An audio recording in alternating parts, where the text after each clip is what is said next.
ফেব্রুয়ারিতে ইতিহাসের সেরা নির্বাচন উপহার দেওয়ার প্রত্যয় প্রধান উপদেষ্টার। এক সপ্তাহের মধ্যেই তফসিল, ভোট গ্রহণের সময় বাড়ছে 1 ঘণ্টা। নানামুখী চক্রান্ত রুখতে গণতন্ত্রের উত্তরণের বিকল্প নেই বলছে বিএনপি। এনসিপি, এবি পার্টি, রাষ্ট্র সংস্কার আন্দোলন মিলে নতুন জোটের আত্মপ্রকাশ। দুর্নীতির বিরুদ্ধে কঠোর অবস্থান নিতে ব্যর্থ অন্তর্বর্তী সরকার, বলছে টিআইবি। একই দিনে 2 নির্বাচনে ভোটারদের চাপ বাড়ার শঙ্কা। এবং 6 টাকা বাড়িয়ে ভোজ্য তেলের নতুন দাম নির্ধারণ কার্যকর কাল থেকে। পেঁয়াজ বাজারে কারসাজির অভিযোগ কৃষি উপদেষ্টার।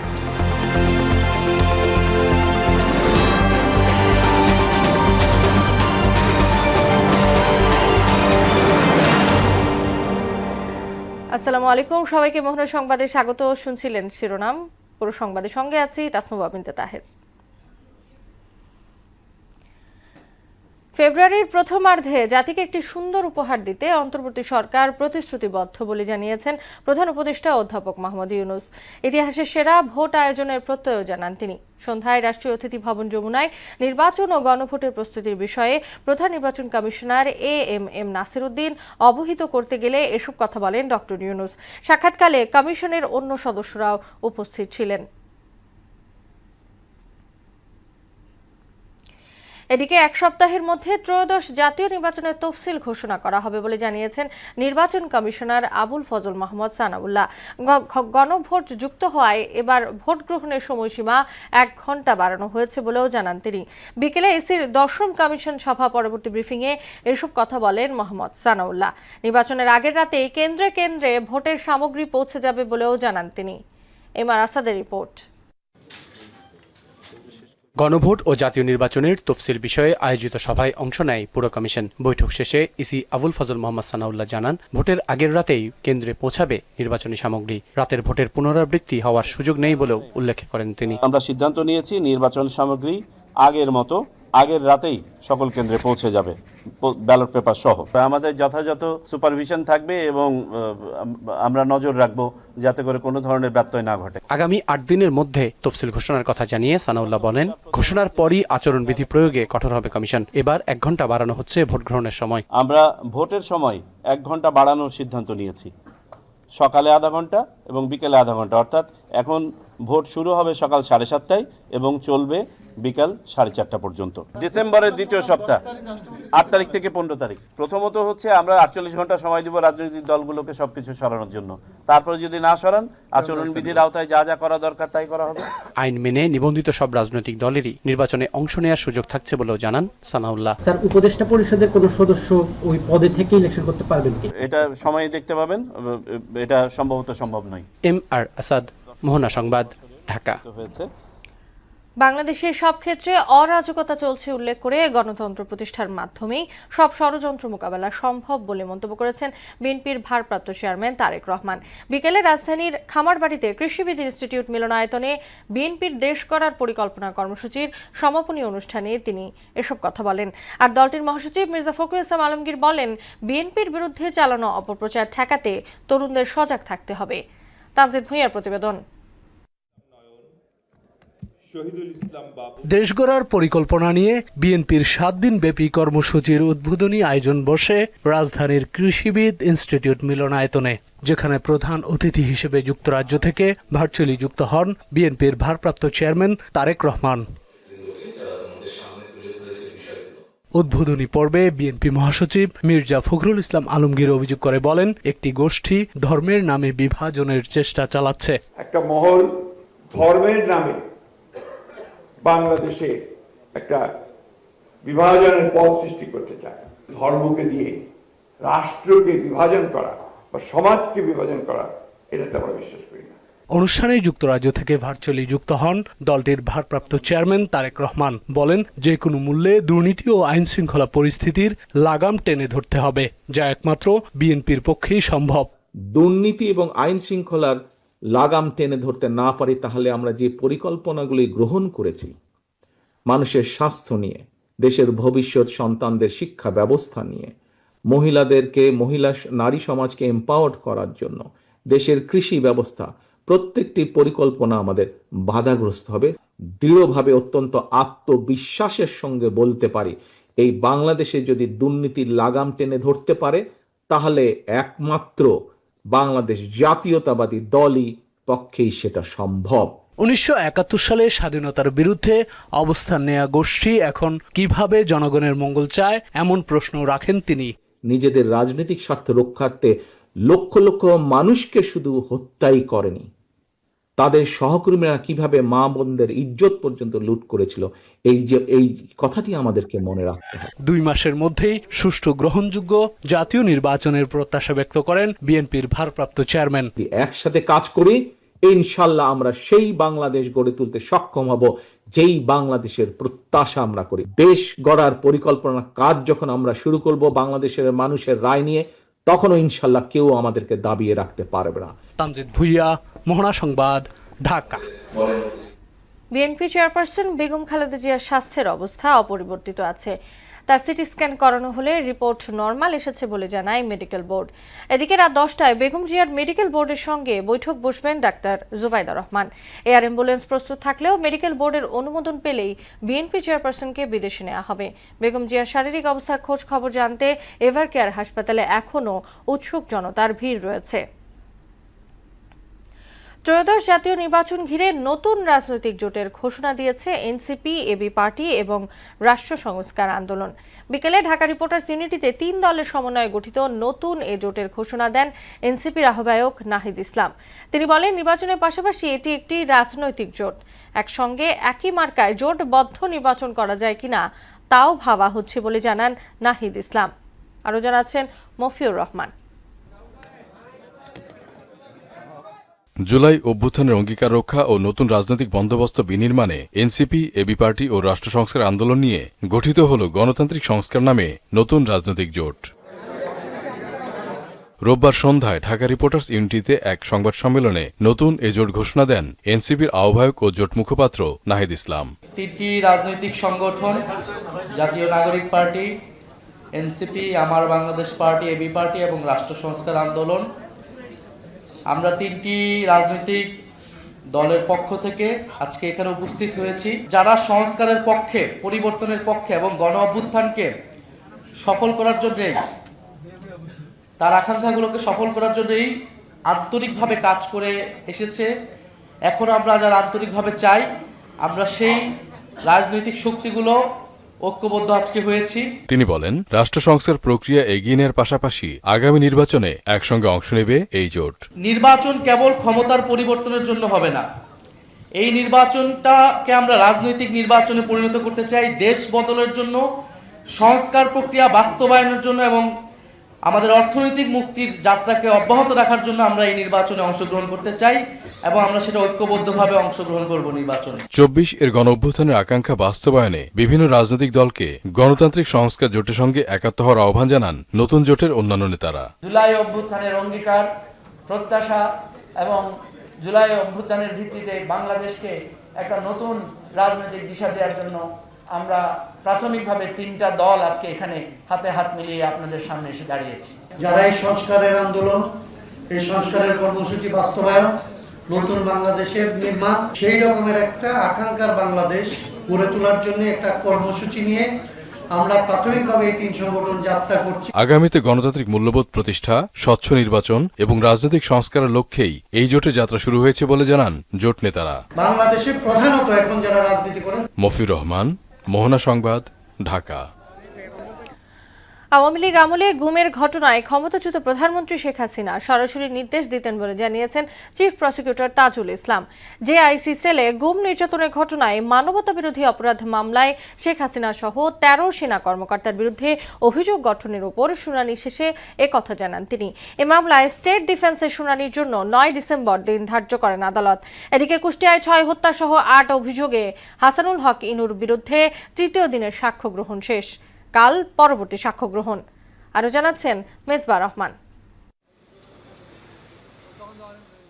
আওয়ামী লীগের গত ১.৫ দশকের শাসনামলে গুম করে জয়েন্ট ইন্টারোগেশন সেল জেআইসিতে নির্যাতনের ঘটনায় ক্ষমতাচ্যুত প্রধানমন্ত্রী শেখ হাসিনা তার নিরাপত্তা উপদেষ্টা তারিক আহমেদ সিদ্দিকী সহ কয়েকজন সেনা কর্মকর্তার বিরুদ্ধে অভিযোগ গঠনের আবেদন জানিয়ে শুনানি শেষ করেছে রাষ্ট্রপক্ষ। এই মামলায় গ্রেপ্তার থাকা ৩ সেনা কর্মকর্তা major general Sheikh Sarwar Hossain, brigadier general Mahbubur Rahman Siddiqui ও ব্রিগেডিয়ার জেনারেল আহমেদ তানভীর মাঝার সিদ্দিকীকে রোববার ট্রাইব্যুনালে হাজির করা হয়। আসামিদের বিরুদ্ধে অভিযোগ গঠন চেয়ে শুনানি শেষ করেন চিফ প্রসিকিউটর তাজুল ইসলাম। বিরোধী মতের উপর আওয়ামী লীগের সরকারের চালানো গুম নির্যাতনের ভয়াবহ চিত্র তুলে ধরেন তিনি। একটা বাহিনী হয়তো গ্রেপ্তার করতো বা পিকআপের সাথে জড়িত ছিল, তারা আবার গ্রেপ্তার করে বন্দি রাখার জন্য অন্য বাহিনীর হাতে তুলে দিত, আবার নির্যাতন করার জন্য অন্য বাহিনীর কাছে দিত, অনেক সময় হত্যা করার জন্য চতুর্থ আরেকটা বাহিনীর হাতে দিত, কাউকে হয়তো মামলা চালান দেওয়ার জন্য পুলিশের হাতে হস্তান্তর করত।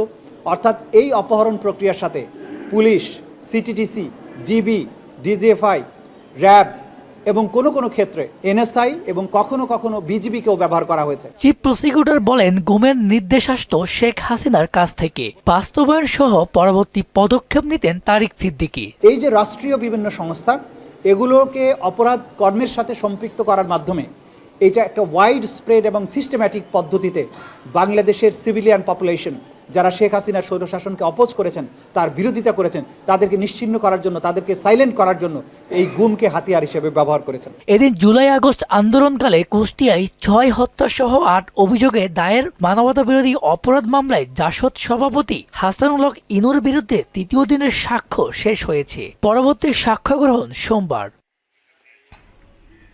মিসবাহ রহমান, মোহনা সংবাদ, ঢাকা।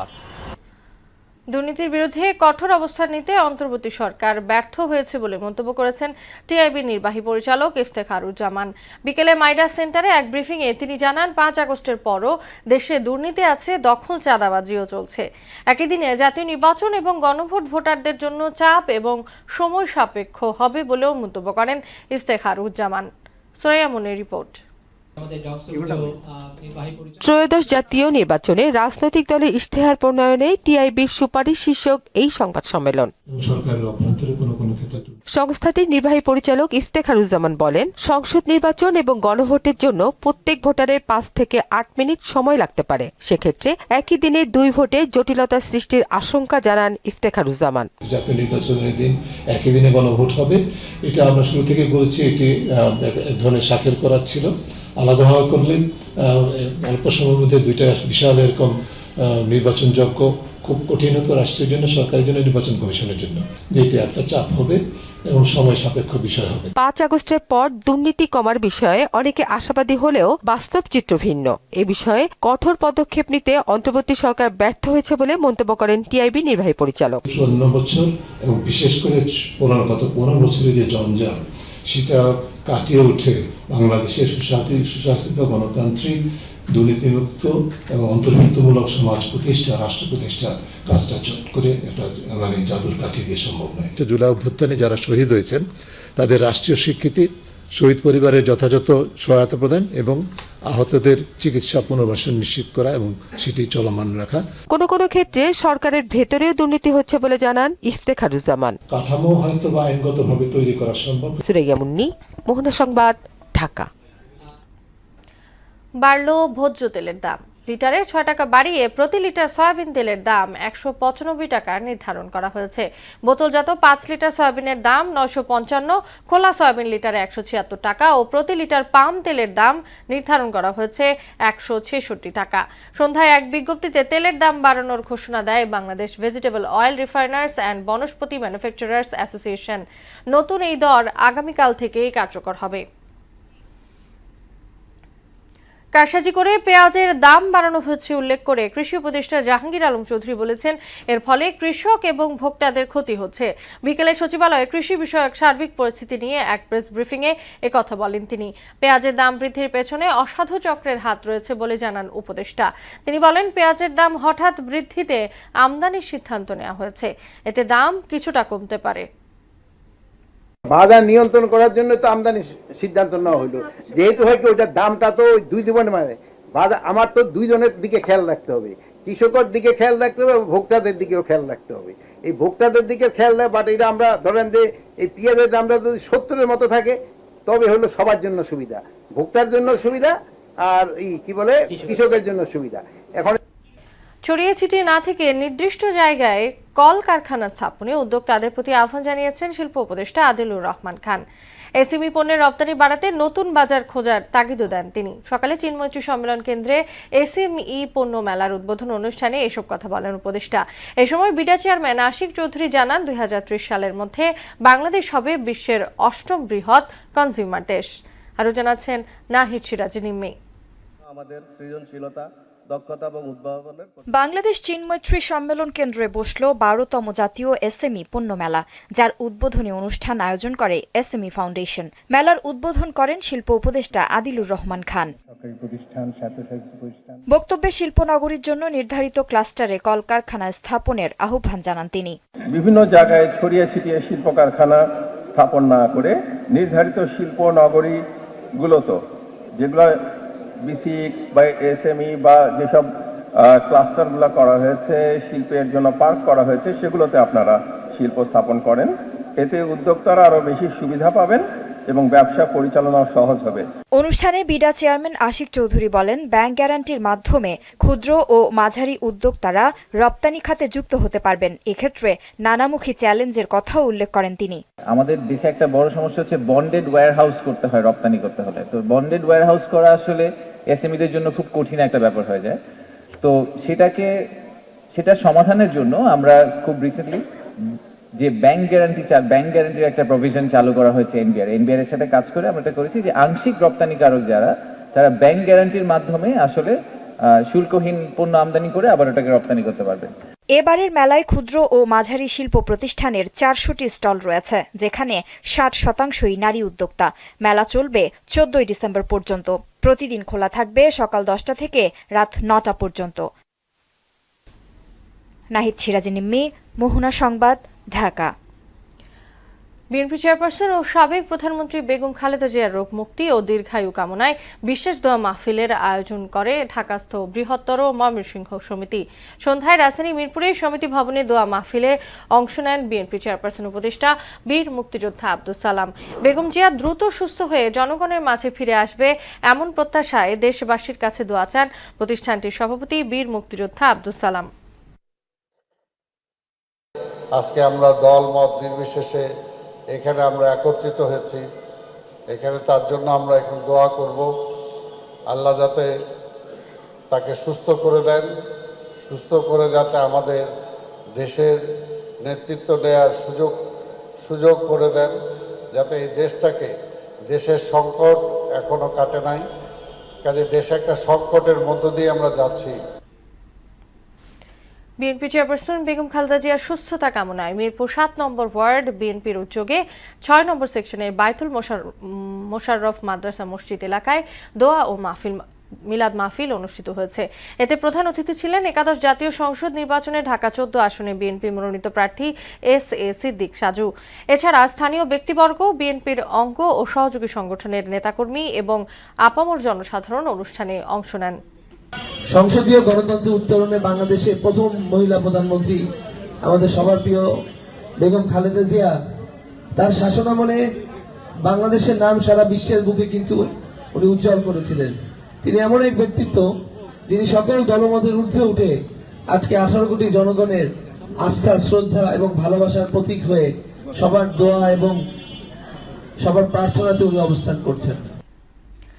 শেষ করব মোহনা সংবাদ, যাবার আগে শিরোনামগুলো জানিয়ে দিচ্ছি আরো একবার।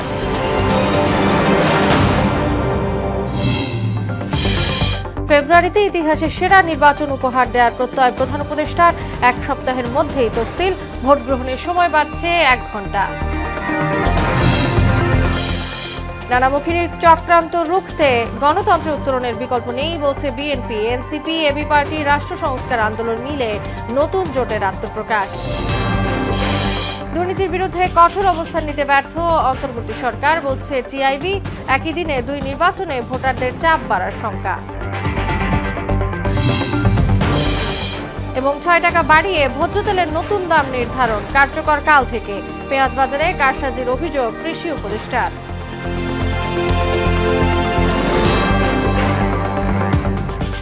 এই ছিল মোহনা সংবাদে। পরবর্তী সংবাদ রাত 12টায়। মোহনা সবশেষ খবর জানতে ভিজিট করুন www.mohana.tv। সংবাদ দেখতে পারেন ফেসবুক ও ইউটিউবেও। এতক্ষণ সঙ্গে থাকার জন্য ধন্যবাদ সবাইকে।